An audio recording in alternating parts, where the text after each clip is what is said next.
estamos no mês de ênfase da família, né? Nós tivemos em julho uma semana especial nos nossos grupos pequenos, mas esse é um mês em toda a denominação, todas as nossas igrejas no Brasil, nós estamos meditando sobre a família e orando pela família. E nessa semana, eu tirei um tempinho para pensar sobre isso, um pouquinho mais, para estudar o tema, para ouvir de Deus, o que Deus tem para nós a respeito da família, nessa oportunidade para esse domingo. E eu fiquei pensando em algumas situações que eu vivi como família, que você também deve ter vivido, que é muito diferente das situações que nossos filhos vivem. Por quê? Porque a família, ela vive um processo de mudança. Extremamente, isso acontece por causa que a cultura está mudando, a sociedade muda, e isso influencia profundamente a família. Eu comecei a me lembrar que alguns meses atrás, nós estávamos numa reunião de família, eu e meu irmão é cerca de 3 anos e meio mais novo do que eu, e eu tenho uma irmã 14 anos mais nova do que eu, né?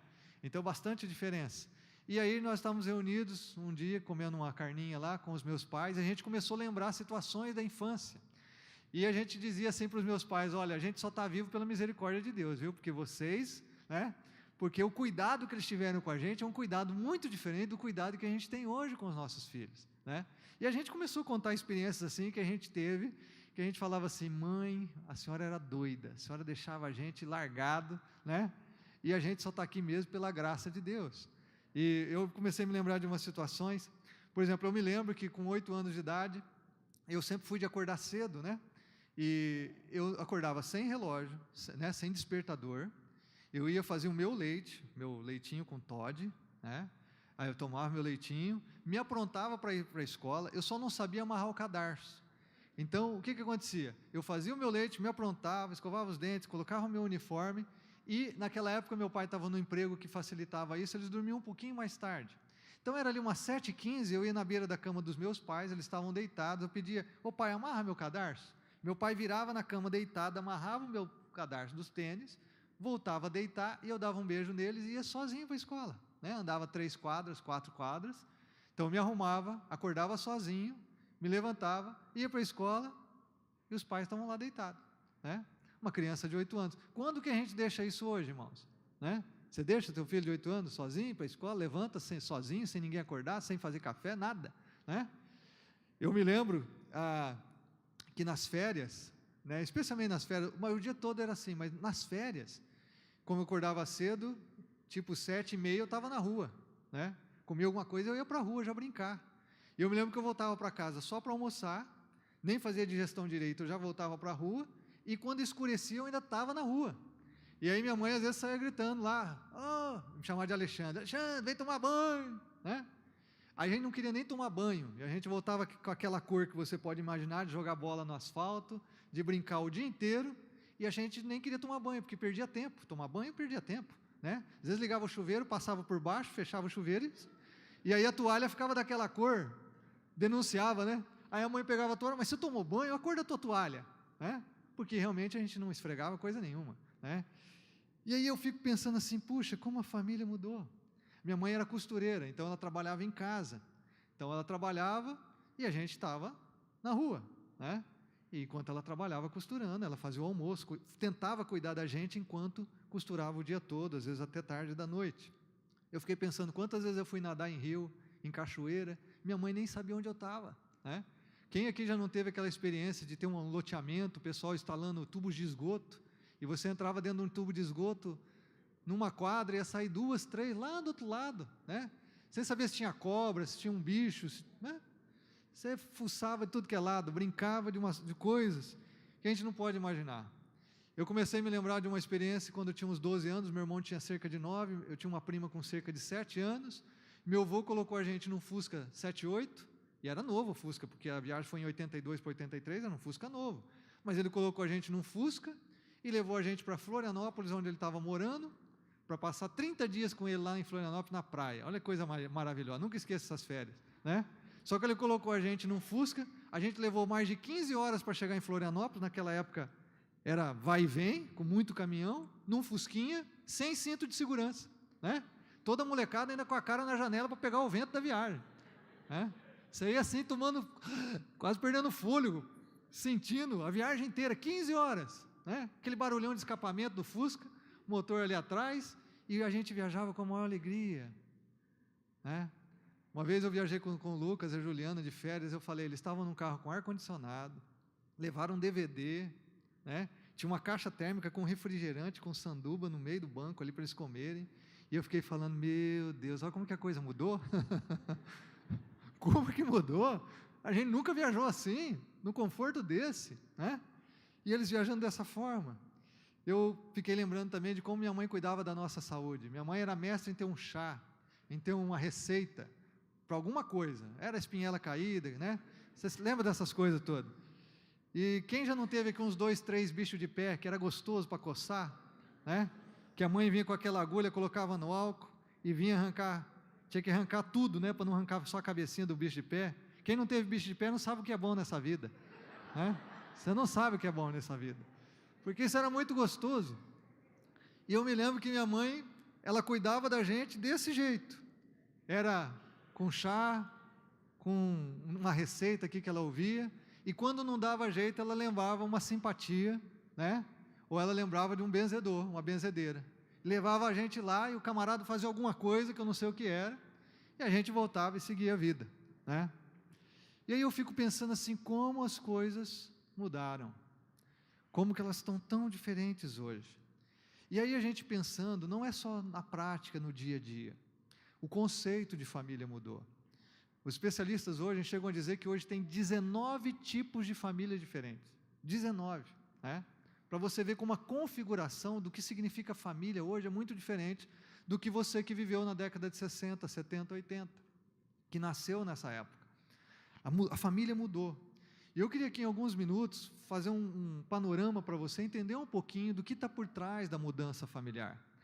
Porque o conceito de família que nós conhecemos, que hoje se fala muito aí, talvez você tenha visto o vídeo, nas eleições agora esse debate, o conceito de família judaico-cristã, o conceito de família que nós vemos na Bíblia, ele é completamente, ou ele é muito influenciado por aquilo que a cultura tem estabelecido. E a cultura tem tentado mudar esse conceito de família que a Bíblia apresenta. Agora, de onde vem isso? Bom, vamos fazer um retrospecto aqui de mais ou menos 100 anos, com a Primeira e Segunda Guerra Mundial. Então, a Europa está em guerra mundial, então os homens estão na guerra e as mulheres têm que sustentar e cuidar da casa. Com isso, especialmente na Segunda Guerra Mundial, os Estados Unidos mandam cerca de milhões e milhões de homens para lutarem na guerra na Europa. E o que acontece? Com o término da Segunda Guerra, o desenvolvimento dos Estados Unidos produzindo, né, armamento, material para a guerra, ele se torna na grande potência mundial. E os Estados Unidos se tornam no maior exportador de cultura para o mundo todo, especialmente para o Ocidente. Então, através dos filmes de Hollywood, o que acontece? Os Estados Unidos exporta cultura a respeito da sexualidade, a respeito de casamento, a respeito de família, de criação de filhos, tudo que você imaginar, do consumismo, do materialismo.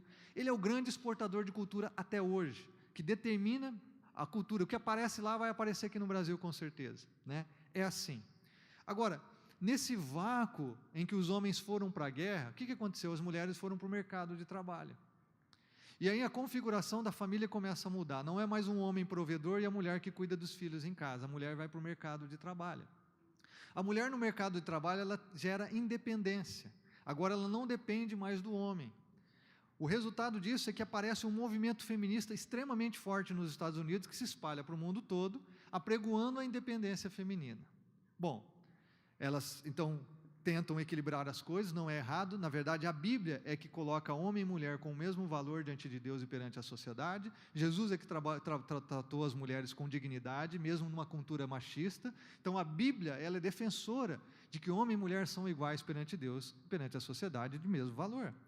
Mas com esse movimento feminista que vai para extremo, né? Que alavanca uma mensagem, que as mulheres vão para a praça e queimam sutiã e apregoam a sua independência do sexo masculino, isso gera uma mudança social e uma mudança na família.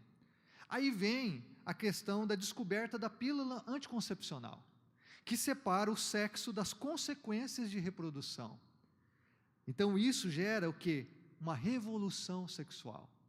Nessa época, né, nos Estados Unidos, o grande lema é assim: não faça guerra.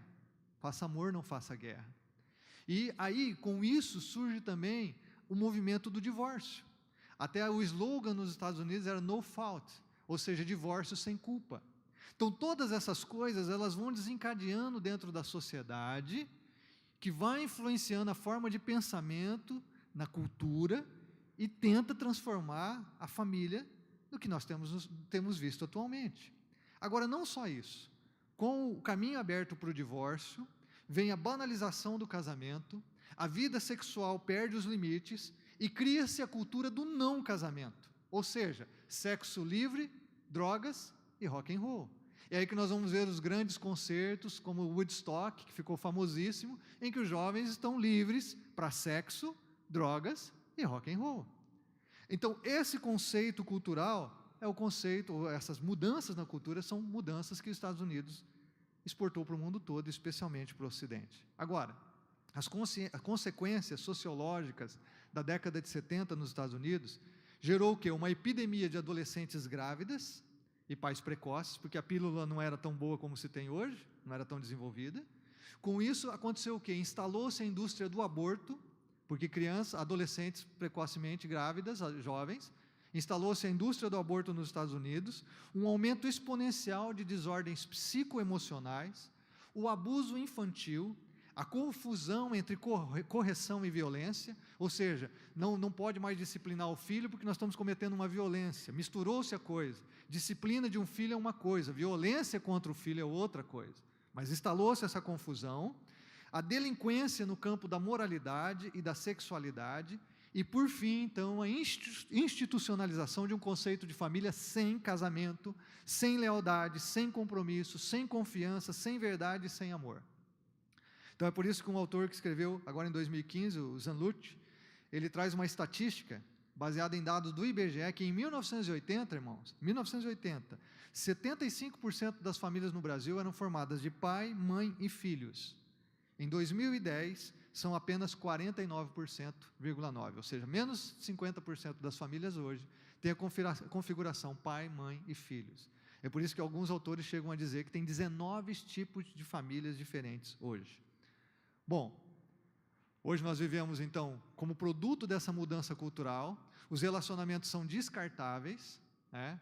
Então, eu me lembro que minha mãe tinha uma máquina Brastemp de lavar roupa da década de 80, eu me lembro o ano que ela comprou. E funciona até hoje, irmão, aquela máquina de lavar roupa. Hoje, se você compra uma Brastemp, você sabe que daqui 3, 4, 5 anos você vai ter que trocar, porque ela é descartável. Você compra o seu celular hoje, ele vai funcionar 1, 2, 3 anos no máximo. A bateria, você sabe que o celular vai ser descartável. E nós transferimos isso para os relacionamentos. As pessoas são descartáveis, porque nós vivemos também associado a isso uma cultura utilitarista. Ou seja, enquanto me é útil, enquanto resolve para mim, enquanto me satisfaz. Ou seja, eu vou viver com as pessoas enquanto eu estou tendo benefício, enquanto ela está me fazendo feliz, enquanto ela está me dando prazer, porque nós também somos uma sociedade hedonista. Quando não é, acabou, né? Você segue a tua vida, eu sigo a minha.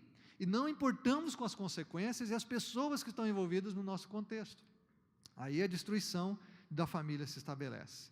Então, a família é a célula máter da sociedade. Se a família sofre, a sociedade sofre. Agora, o que essas pessoas que criticam a constituição da família judaico-cristã não entendem é que a sociedade só chegou onde chegou por causa da família, né? E quando você destrói a família, você acaba, por fim, destruindo a sociedade. Agora, tudo isso que nós vemos aqui não aconteceu por acaso, num vácuo, irmãos. Isso aqui tem uma ideologia por trás de destruição da família, porque destruição da família tem benefício para quem está no poder. Quando você destrói a família, você destrói o equilíbrio emocional do indivíduo, a interação dele em sociedade. Isso torna indivíduos mais fracos e mais suscetíveis à dominação de poder político e econômico. Então, quando se tem uma ideologia assim, que quer destruir a família, é exatamente porque isso torna seres humanos mais suscetíveis ao domínio político, econômico e social. Então, há interesses. Toda essa revolução cultural não acontece por acaso. Há uma ideologia norteando isso, que culmina onde nós estamos hoje, que quer cada vez mais se estabelecer no nosso meio. Um autor chamou a família de a placenta da sociedade, né? Então, além de exercer a função básica da sobrevivência biológica, a família, simultaneamente essa função, é também a matriz para o desenvolvimento psíquico e para a aprendizagem da interação social. É onde a gente aprende a se relacionar e ser gente, onde a gente aprende a viver em sociedade, onde a gente aprende honra, respeito, amor, onde isso se vem de berço. Se nós não aprendemos dentro de casa, nós não vamos aprender, com muita dificuldade em outros lugares. A escola educa. Não, quem educa deve ser a família. A escola é um instrumento da sociedade para isso também. Mas não, a escola não substitui a família. A igreja não substitui a família. São ferramentas, mas a família é ali o que Deus criou para que o indivíduo crescesse num nicho de aconchego emocional, de equilíbrio, de respeito, e aprendesse a ser gente. Hoje nós temos gente vivendo como animais, tratando os outros como animais, porque eles não aprenderam a ser gente dentro de casa, dentro da família. Por isso a Bíblia diz: honra teu pai e tua mãe, que é o primeiro mandamento com promessa. Porque se nós não aprendemos a honrar pai e mãe, nós não aprendemos a honrar o policial, o professor, o padre, o pastor, nenhuma autoridade, porque a gente não aprendeu isso dentro de casa.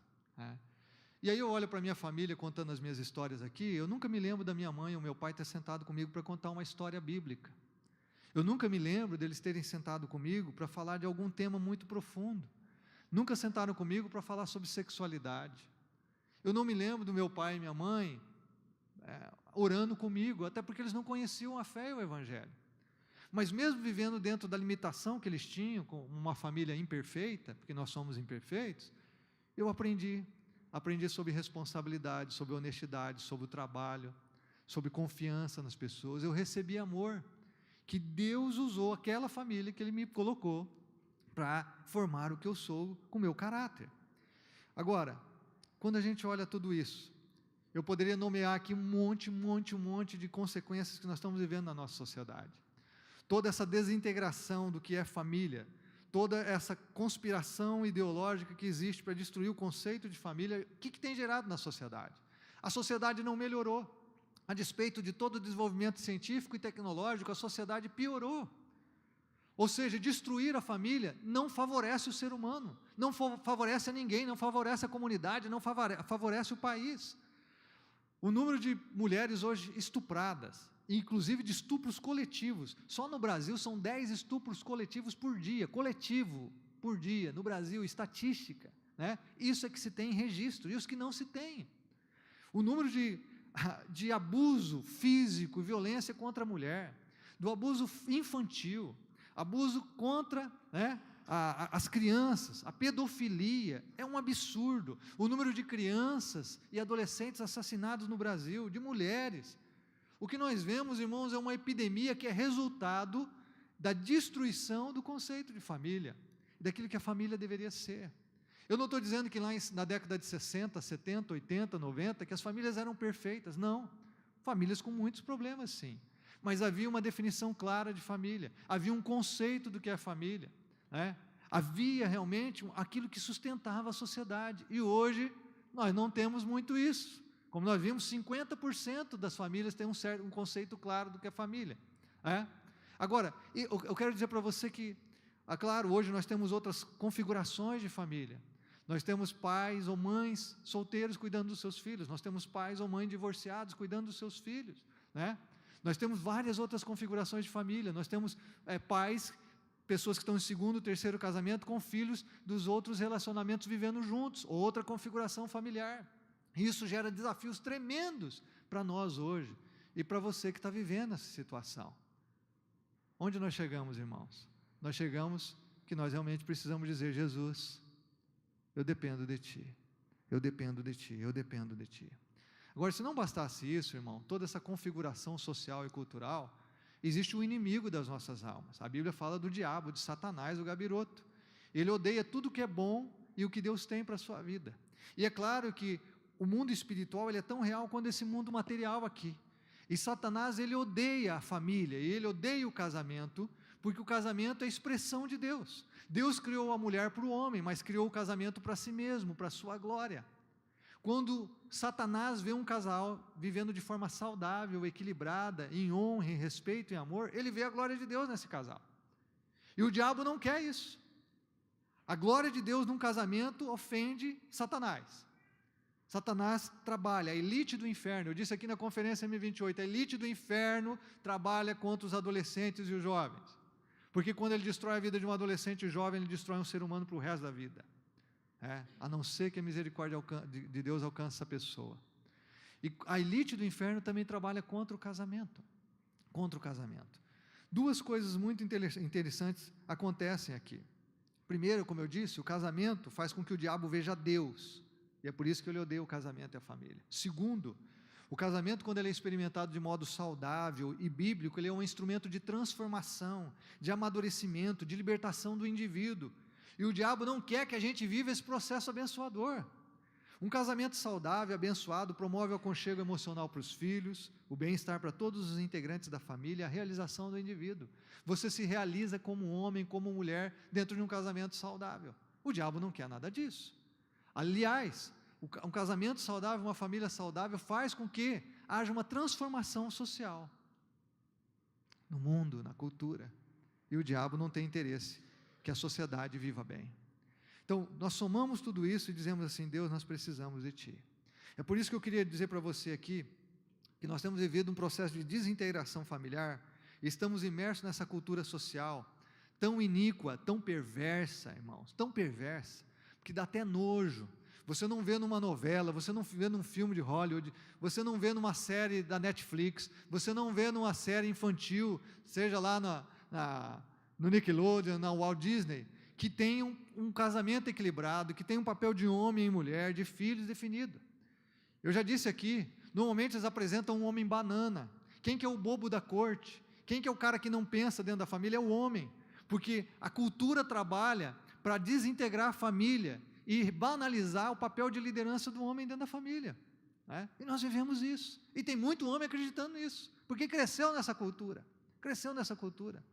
É nojento a gente ver a forma em que os filmes e as novelas tratam a questão do casamento, da sexualidade, e você sabe muito bem do que eu estou falando. Nós vivemos uma geração assim.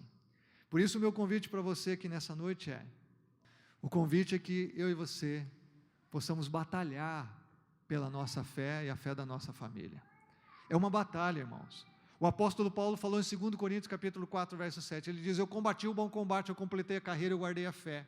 Ele tratou da vida cristã como um bom combate. É um combate, irmão, é uma luta, e nós estamos numa luta feroz, porque, como João disse, o mundo jaz no maligno, e nós vivemos numa cultura demoníaca, numa cultura pecaminosa, numa cultura antagônica a Deus, ímpia, e essa cultura tem influenciado a nós, a sua igreja.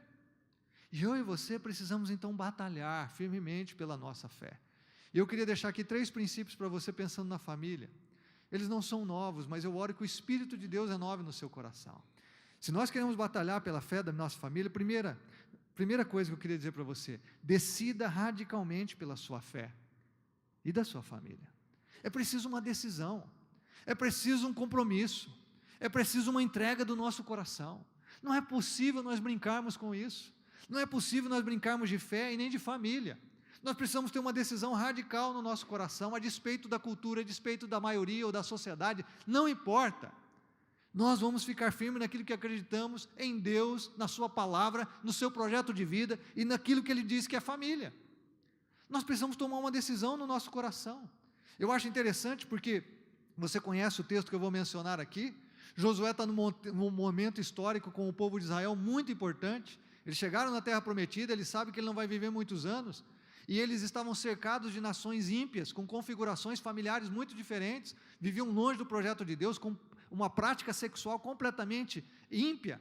E Josué diz assim: olha, agora vocês vão decidir quem vocês vão servir.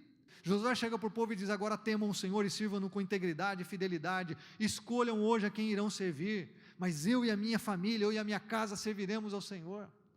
Ele diz: espera aí, galera, nós estamos aqui, chegamos na terra prometida, a nossa fidelidade, a nossa fé deve estar em Deus, porque disso depende a nossa felicidade, a nossa realização. Agora vocês precisam escolher, é preciso uma decisão. Irmãos, e hoje eu vejo muita gente em cima do muro, muita gente tão influenciado pela cultura, tão bombardeado com isso, que na prática, às vezes na mente, no discurso é mas na prática não há uma decisão firme no coração do que você crê, do que você acredita, do que você vai viver como pessoa, como indivíduo e como família. Nós temos que estar arraigados numa batalha e dizer assim: a minha decisão é feita, eu vou servir Deus com integridade e com fidelidade, é Ele que eu vou servir. não é a cultura, não é a sociedade, não é uma ideologia partidária, não é o que a mídia apresenta. Eu vou servir a Deus que me criou, o Deus que eu encontro revelado na Bíblia, o Deus que me ama, que se revelou em Cristo na cruz do Calvário, que imputa valor a mim. Eu vou servir a Deus, é Ele que eu vou servir, porque eu creio que Ele tem o melhor para mim. Não é um partido que tem o melhor para mim, não é uma ideologia, não é os diretores de Hollywood, com vidas despedaçadas, com famílias completamente desestruturadas. E você sabe quantos filhos de atores famosos que se suicidam, infelizes, em depressão, em tratamentos e dependências químicas? Quantos atores dessas condições? Uma vida miserável, irmão. Tem dinheiro, tem fama, tem sucesso, mas não tem paz no coração, não tem sentido e propósito para a vida. Quem você vai seguir? Você vai seguir os atores da Rede Globo? Os diretores? Os escritores de novelas? São eles que você vai seguir, ou você vai seguir a Deus que criou você? Nós precisamos tomar uma decisão. Há um tempo atrás eu conversava com a pastora Marinês, pensando em algumas metáforas, e a gente estava falando o seguinte, que para você dar um salto grande, você não pode começar para dar um salto grande, você precisa pegar distância, você não pode estar perto. É isso que a gente vê nos atletas nas Olimpíadas, no salto triplo, salto à distância, eles pegam uma distância, eles correm, impulsionam e dão um grande salto. Muitas vezes eu e você queremos viver a fé de gota a gota. Um dia eu decido, o que o pastor está falando é importante, mas um dia eu decido isso, um dia eu tomo uma posição, um dia isso, um dia aquilo. Não! Sobre a fé, sobre família, sobre o propósito de Deus na tua vida, você precisa tomar uma decisão que é um salto grande, é radical. Eu digo para os adolescentes e jovens, não tem jeito de você viver Jesus a não ser de cabeça, você tem que mergulhar na graça, você tem que tomar o seu coração e entregá-lo completamente a Jesus, e isso serve para qualquer um de nós aqui de 8 a 80 anos, irmãos. Não tem jeito de dar um pequeno passo, a fé em Jesus chama você um compromisso radical, uma entrega de todo o coração, você tem que morrer para Jesus viver em você. Jesus não quer fazer você mais vivo, mais morto.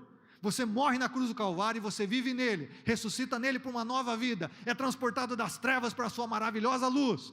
É isso que a Bíblia diz. É preciso uma decisão no nosso coração. E aí não tem jeito de dar pequenos passos, irmãos. Exige rompimento com renúncia, com pecado, com um jeito errado de viver, com a velha vida. Mas você precisa decidir, tomar uma decisão. E talvez você pergunte, mas por que Jesus quer que eu tome um passo tão grande? Por quê? Por que eu preciso oferecer o meu melhor para Jesus? Por que eu tenho que dar a Ele o primeiro lugar na minha vida? Uma razão é o seguinte, porque Ele entregou tudo por você na cruz do Calvário. Jesus não fez meia boca, Jesus não entregou parte do que Ele tinha, Ele morreu no teu lugar, Ele derramou cada gota de sangue na cruz do Calvário, Ele deu o melhor dEle por você. Por isso que Ele pede que você entregue tudo a Ele. Segundo, você só pode conhecer Jesus plenamente, quem Ele é e o que Ele tem para a sua vida, se você se entrega completamente. Senão você nunca vai conhecer Jesus de verdade. Você vai achar que o conhece, mas não o conhece. Senão você nunca vai desfrutar do que Ele te oferece. Você vai viver na periferia da vontade de Deus, não no centro da vontade de Deus. Vai ter alguns benefícios, os respingos da misericórdia e da graça, mas não vai beber abundantemente da fonte da vida que é Jesus. Então Jesus pede que você tome uma decisão. Por isso Jesus disse lá em João 8,12, eu sou a luz do mundo, quem me segue nunca andará em trevas, mas terá a luz da vida. Eu e você precisamos seguir Jesus, irmãos, e não é um dia na semana, não é um dia no mês, nós precisamos seguir Jesus todos os dias, porque todos os dias você é bombardeado com os conceitos que a cultura estabelece sobre família, sobre fé, sobre o indivíduo, sobre relacionamentos. Todos os dias você é tentado, todos os dias o inimigo quer armar armadilhas para destruir você, todos os dias é necessário que eu siga Jesus. Ele diz, quem me segue nunca andará em trevas, nunca.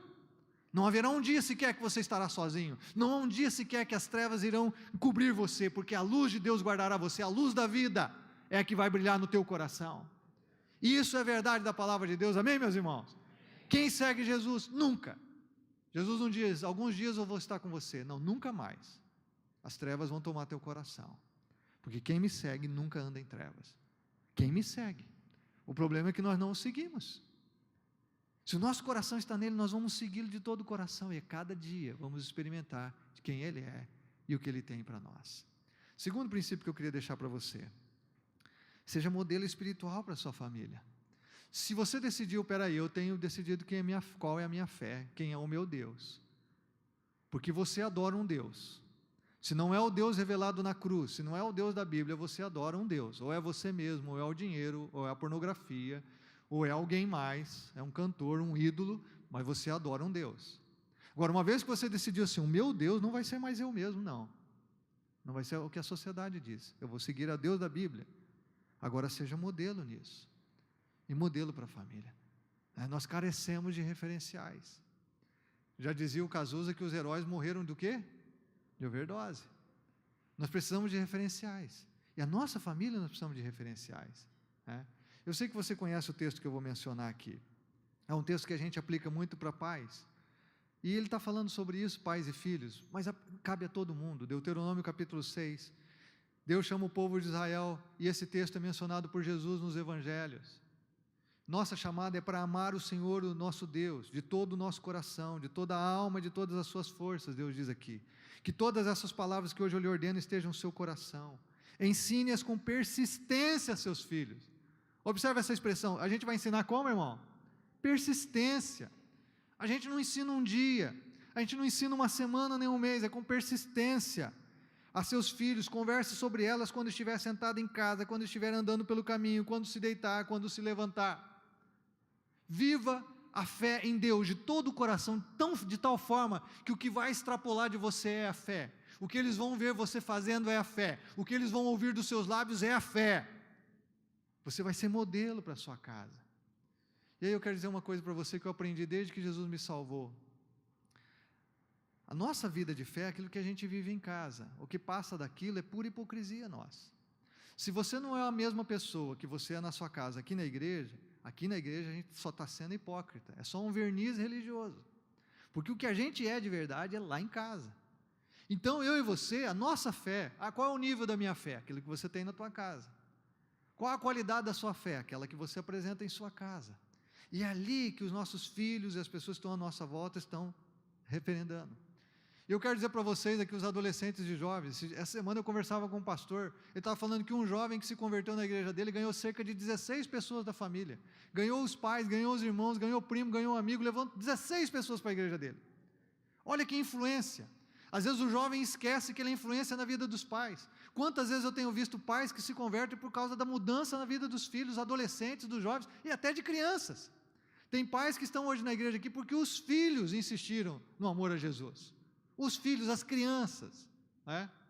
Então nós não podemos negar a influência de alguém que é apaixonado por Deus, que ama a Deus, como diz aqui em Deuteronômio, que ama o Senhor de todo o coração, de toda a alma, de toda a força. Há uma influência extraordinária. Uma influência extraordinária. Então, primeiro, nós amamos a Deus com tudo que temos. Segundo, nós guardamos a palavra dele em nossos corações. E como consequência, nós ensinamos com persistência a nossos filhos, aos pais, aos irmãos, aos amigos.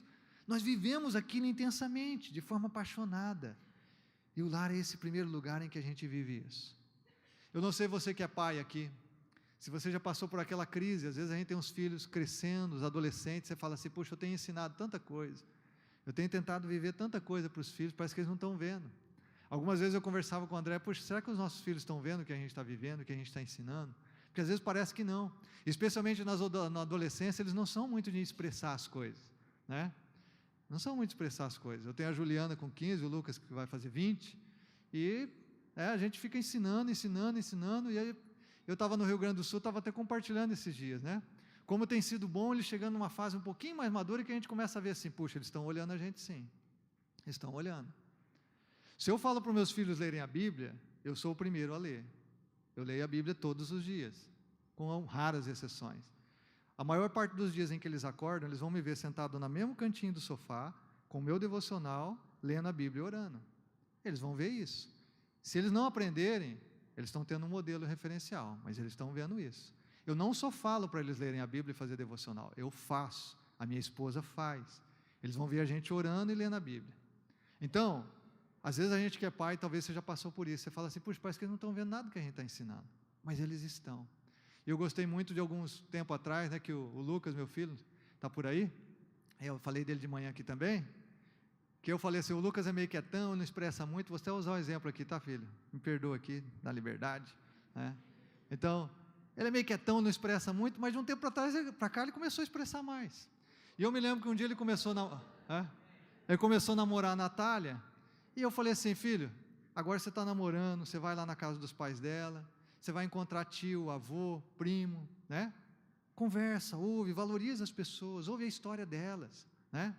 Dá atenção, ouve com atenção, valoriza aquilo que você está ouvindo, deseja conhecer as pessoas. Eu sempre falo isso para o Lucas e para a Juliana.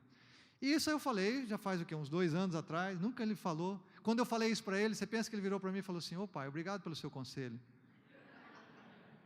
Falou nada, né?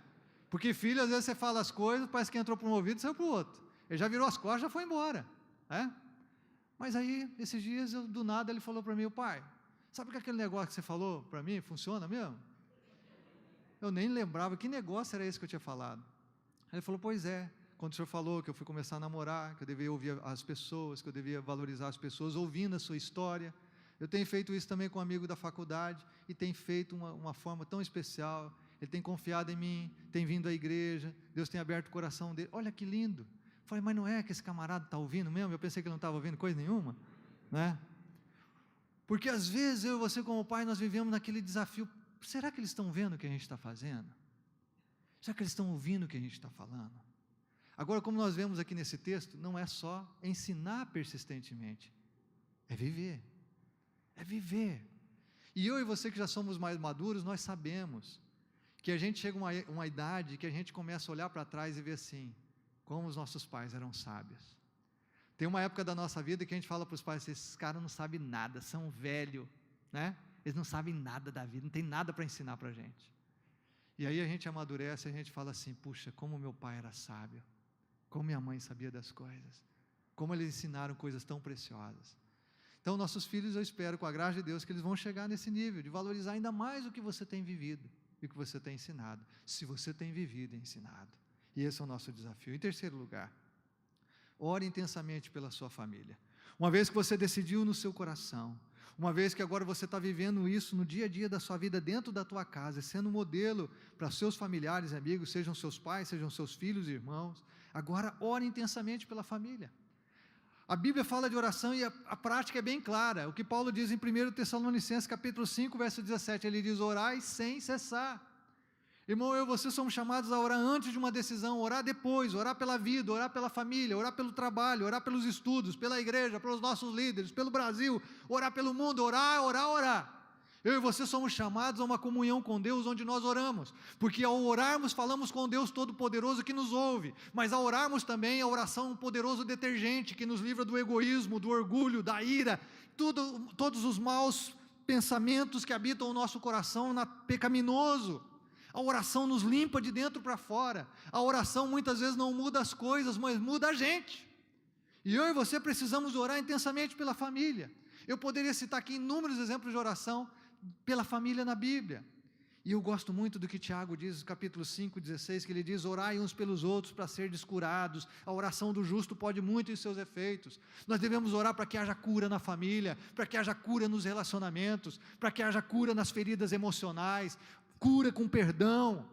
A oração, ore para que haja cura, para que vocês sejam curados, cura no relacionamento com o outro, cura dentro do meu próprio coração, da injustiça, da dor, da alma que está sofrida, coração que chora, dor que é curada pela graça de Deus quando nós oramos. Orai uns pelos outros. E aí Tiago diz assim: a oração de um justo pode muito. Às vezes eu e você não acreditamos no poder que nós temos na oração, nós não cremos nisso, porque se crêssemos, irmãos, nós orávamos mais. Há um poder sobrenatural, uma autoridade espiritual que Deus nos deu em Cristo, quando rendemos a nossa vida a Ele, quando fomos crucificados com Cristo na cruz, há uma autoridade espiritual para você. O nome de Jesus é o nome mais poderoso que existe, e a oração do justo pode muito em seus efeitos, mas nós não acreditamos, e por isso nós não oramos. A oração viabiliza capacidade sobrenatural, é a oração que vai capacitar a gente a ser pai e mãe como a gente precisa ser, porque eu e você não conseguimos, é a oração que vai capacitar a mim e a você a sermos marido e esposa, porque por nós mesmos nós não conseguimos, é a oração que vai capacitar a gente a ser filho, que honra pai e mãe, porque por nós mesmos nós não conseguimos, a oração nos leva a isso. Agora, ora pela família, e nesse mês, a gente, nessas últimas semanas antes da eleição, tem falado que ore pelo país. Eu queria citar 2 textos do que a Bíblia diz. Um é Jeremias, ele está escrevendo do cativeiro babilônico, e Deus diz para as pessoas que estão no cativeiro e na Babilônia: Olha o que Deus diz assim: busquem a prosperidade da cidade para a qual eu os deportei e orem ao Senhor em favor dela, porque a prosperidade de vocês depende da prosperidade dela. Ou seja, Deus diz: ore pela sua família, mas ore pela sua nação, ore pela sua cidade, porque a prosperidade do país vai ser sua prosperidade. Eu sei que eu e você vamos para o céu, um dia nós vamos estar lá, irmão, não vai ter choro, não vai ter dor, mas eu e você também devemos orar pela nossa prosperidade nesse país, nessa cidade, onde nós estamos. Devemos orar e clamar ao Senhor, é o que a Bíblia diz. Paulo disse a Timóteo, 1 Timóteo capítulo 2, antes de tudo, recomendo que se façam súplicas, orações, intercessões e ações de graça por todos os homens, irmãos. Todos os homens você pode orar, pelos reis, por todos os que exercem autoridade, para que tenhamos uma vida tranquila e pacífica, com toda a piedade e dignidade. Isso é bom e agradável a Deus, nosso Salvador. É agradável perante Deus. Ore pela família, ore por você, ore pela cidade, ore pelo país. Irmãos, nosso país precisa de oração, de oração. Nós temos orado aqui, nós precisamos de oração pelos 3 poderes, nós precisamos de oração pelos empresários, nós precisamos de oração, sim, e nós precisamos de oração por nós mesmos que vamos votar nas eleições. Agora eu queria dizer uma coisa para você que é muito séria, para pensar um pouquinho comigo. Nós somos a igreja e estamos orando. Agora, se você ora pela família, para pensar um pouquinho, você ora pela família e vota em candidato ou em partido com ideologia de desconstrução da família, tem coerência nisso? Você ora por seus filhos, por seus netos, e aí você vota em partido ou candidato que defende a ideologia de gênero e a discriminação da pedofilia. Tem coerência isso? A gente ora para que as pessoas sejam libertas dos vícios, das drogas, e aí a gente vota em partido e candidato que quer liberar as drogas, especialmente o uso da maconha. Aí a gente ora pela igreja, pela expansão do reino de Deus, para que mais e mais pessoas sejam salvas, e a gente vota em partido e candidato que são inimigos do evangelho e da igreja. Muitos deles não vão verbalizar isso, porque eles estão interessados nos votos da igreja, que seja católica ou evangélica. Mas na prática é isso que eles pensam e é isso que eles vão trabalhar. Tem coerência isso, irmão? Então quando você ora, você também tem que votar em coerência. Aqui você nunca vai ver nenhum candidato pregando nesse púlpito, nós nunca vamos falar para você vote em candidato A, B ou C, ou em partido político A, B e C, porque nós sabemos que cremos que você é maduro o suficiente para fazer suas escolhas. Mas eu e você devemos pensar se nós estamos sendo coerentes com aquilo que nós oramos. E eu e você devemos pensar se nós estamos buscando a Deus a respeito do nosso voto e com discernimento espiritual. Discernimento espiritual. Esses dias um menino da nossa célula falou que o empregado dele falou assim que vai votar num determinado candidato porque ele vai tirar ele do CEPROC, ou sei lá, do Serasa. Aí ele deu, a gente deu muita risada, mas a gente pensou assim, olha o cara, ele não vai votar num candidato pensando nas propostas, nos valores, no que ele vai fazer pelo país. Ele vai votar num candidato pensando se ele vai deixar de ser devedor. Eu só penso em mim, eu não penso coletivamente. As pessoas votam não pensando no coletivo, não na nação, não no país, mas pensando individualmente, se eu vou ter benefício. Se o cara vai manter meu cargo lá no gabinete, se o cara vai fazer isso ou aquilo, eu não penso no país, eu não penso nos meus filhos, nos meus pais, não penso nas pessoas. E aí nós devemos pensar, se a gente está orando de verdade, em quem a gente vai votar. Paulo disse que nós estamos vivendo um bom combate, irmãos. É um combate feroz, mas é um bom combate. E que você viva a vida combatendo um bom combate, completando essa carreira de Deus na tua vida, para você. E guarde a sua fé. Viva intensamente a sua fé. Porque em Jesus nós temos autoridade para viver o melhor de Deus.